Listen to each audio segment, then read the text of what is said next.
Hello guys, welcome to our YouTube channel, and today we are going to learn how to fix lag and drop frames on Streamlabs. So let's get started. So if you want to fix your lags and frame drops on Streamlabs, so to do that what you have to do is follow some easy steps. First, open up your Streamlabs, and after opening up your Streamlabs, now here in the bottom left corner you will find settings option. Just tap on settings, and after tapping on settings you will find advanced. Just tap on advanced, and now the first option inside your general you will find process priority. What you have to do is just simply change it to above normal or high. So I'll just recommend you to change it to above normal.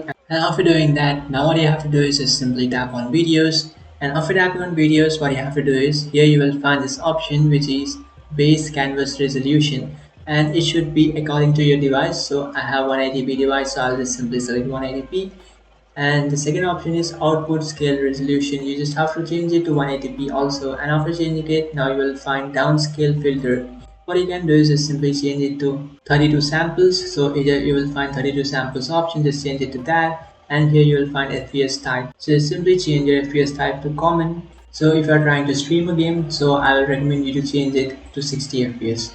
And after changing these settings, now what you have to do is just tap on output, and after tapping on output, now you'll find the output mode option. Just simply select it, and after selecting it, just simply tap on advanced. And after tapping on advanced, now what you have to do is you just have to change your encoder from software to quick sync. And after changing it to that, now what you have to do is just simply scroll down, and you will find target usage options. So now if it's not on balance, what you have to do is just simply change it to balance. And after doing that, here you will find profile, keep it in high.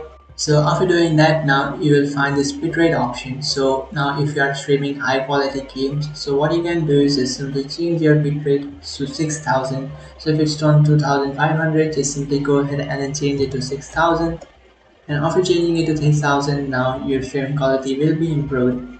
And after changing all these options, now what you have to do is just tap on done, which is on the bottom. And after tapping on done, now it will take effect. So now if you just go ahead and then go to live stream and then try to play a video, then you will not face any lags or frame drops. So that's it guys, this is how to fix lag and drop frames on Streamlabs. If you find this video helpful, don't forget to like and subscribe to our channel. If you have any doubts, feel free to comment below. Thanks for watching.